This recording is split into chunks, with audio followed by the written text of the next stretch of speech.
fait, je travaille sur la thématique de la lutte continue.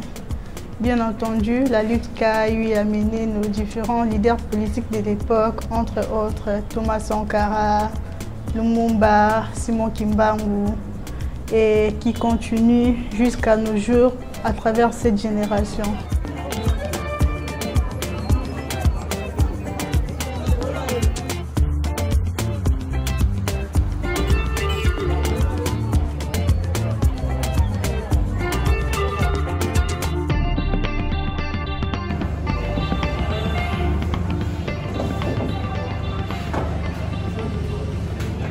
Ici, il y a des jeunes qui tiennent différentes armes, couteaux, pierres, fusils, flèches, arcs, bouteilles cassées, tout ce qui est en leur disposition pour défendre les pays.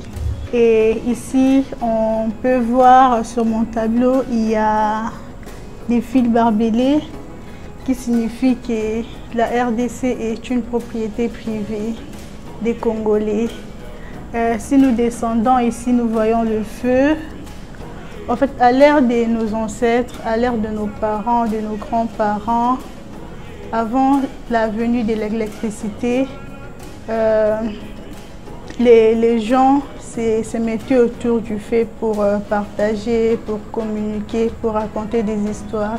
Et le feu ici symbolise l'histoire que ces jeunes révoltés que nous voyons ici ont eu à écouter, à entendre. C'est parce qu'ils ont écouté l'histoire, c'est parce qu'ils connaissent l'histoire, qu'ils connaissent leurs droits. Lorsqu'on ne connaît pas d'histoire, on ne connaît pas nos droits et par conséquent, nous ne pouvons pas les défendre. J'ai eu l'honneur d'être sélectionné parmi les artistes du collectif des artistes engagés par les centres culturels André Blois. Et il a fallu que je fasse partie d'un très grand projet, d'un projet d'exposition qui tourne autour des valeurs africaines en général et de la résistance du peuple congolais dans l'histoire, de manière globale. Donc il a fallu que je puisse un peu quitter mon cercle de prédilection parce que je suis connu pour être un artiste réaliste. Généralement, quand je fais un dessin, je me contente de reproduire ce que je vois ou du moins de reproduire une réalité. Mais cette fois-ci, les choses étaient très différentes, comme vous pouvez les remarquer, parce que j'ai travaillé en collaboration avec des éminents savants, avec mes collègues artistes.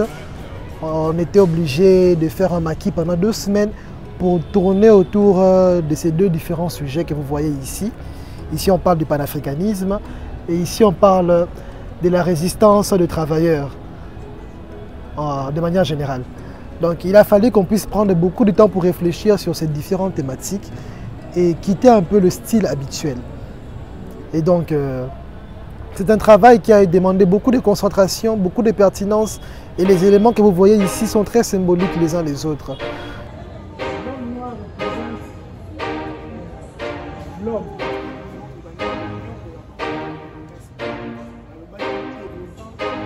L'œuvre est là pour démontrer le soulèvement populaire du 4 janvier 1959. Il y a eu des événements qui se sont passés, mais par rapport à cette date précise, à ces dates qui ont marqué l'histoire de notre pays, on sent qu'il y a vraiment de la laxité. C'est un peu trop laxe et je dirais la révolution est devenue un peu trop basse. Nous voulons encore sortir, je dirais, commémorer nos actes passés par des gestes qui sont justes et revendiquer quelque chose qui est juste.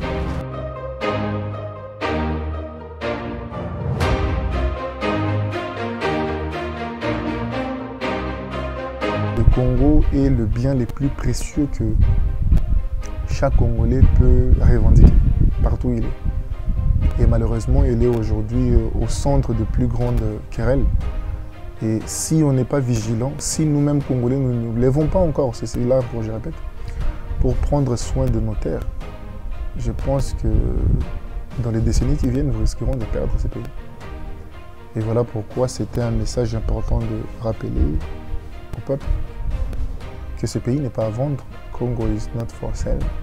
Le Congo n'est pas à vendre. Il est de notre responsabilité, notre devoir de défendre le Congo bec et ongle parce que c'est notre héritage à tous. Les futures générations qui viendront, nous devons leur léguer quelque chose. Pas un pays vendu, mais un pays dont ils ont tous les documents que c'est les leurs. Le message est que le peuple n'est pas là pour baisser les bras. Le peuple n'est pas là pour se taire quand il faut parler. Quand il faut révolter, il est toujours là pour être prêt et dire non quand il faut dire non. L'art pour moi c'est un moyen d'expression. En fait, c'est ma façon à moi de parler à ma communauté. Ma motivation c'était vraiment de conscientiser les jeunes dans cette lutte. Vu que c'est les projets sur lesquels je travaille, la lutte continue.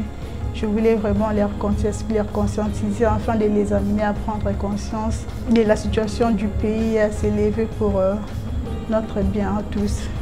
Le message que moi je lance face à cette situation est que le Congolais doit s'élever, l'Africain doit s'élever et prendre soin de lui-même. Toutes les nations du monde ont connu des problèmes et toutes les nations qui sont aujourd'hui des grandes nations ont pris leur destin en main. Il faut que nous puissions arrêter avec cette histoire de tout le temps responsabiliser l'autre. C'est ce que nous sommes censés faire. Au stade actuel, nous sommes responsables, nous sommes assez matures. 60 ans après les indépendances, ça ne sera toujours pas la faute de l'extérieur. Le message est que la RDC n'a pas quitté l'âge.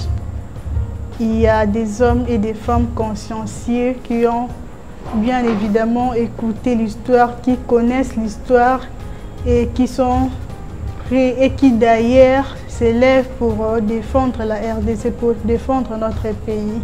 Nous ne sommes pas oisifs. Le message à lancer à mes frères congolais est de se prendre en charge en fait. Et aux jeunes surtout de ma génération, nous devons nous lever chacun dans son secteur, de travailler sérieusement pour défendre la cause commune que nous avons, le Congo. Premièrement, je tiens à transmettre à la face du monde qu'en République démocratique du Congo, il existe plusieurs richesses. On attend du jour au lendemain, on parle du cobalt, on parle de l'okapi, on parle des matières premières en général. Et l'image que l'étranger a de la RDC, c'est un pays qui est riche, c'est un pays qui est aussi très diversifié dans sa richesse aussi. La musique, la SAP et tout ça, c'est que je tiens particulièrement à transmettre comme message au monde entier et qu'il existe une classe en RDC qu'on appelle des artistes aussi. Nous sommes des artistes penseurs, nous sommes des artistes qui réfléchissent, qui connaissent la réalité qui se passe dans notre pays et qui sont prêts à mettre en avant leur talent pour dénoncer ce qui se passe de mauvais ici chez nous, mais aussi pour parler de l'image positive aussi qui est en RDC. C'est juste ça. Là, il faut comprendre qu'il existe dans la multiplicité des matières premières et des richesses en RDC une catégorie de jeunes artistes qui sont prêts à rehausser un peu l'image de l'homme africain. À ces jeunes-là qui sont encore dans la distraction, à ces jeunes-là qui ne connaissent pas l'histoire, à ces jeunes-là qui sont encore oisifs, qu'il y a une lutte, qu'il y a des jeunes déjà qui sont consciencieux, qui se battent de venir nous rejoindre dans cette lutte pour l'avenir et le bien de notre pays. À un centre culturel qui prend soin de ces artistes comme vous pouvez les remarquer ici. Je tiens d'abord à vous remercier par rapport à cela. Et je tiens également à remercier les personnels du centre culturel André Blois qui nous ont bien traités pendant tous ces moments de méditation et de réflexion. Et je tiens aussi à remercier tous les artistes qui ont fait partie de ce projet.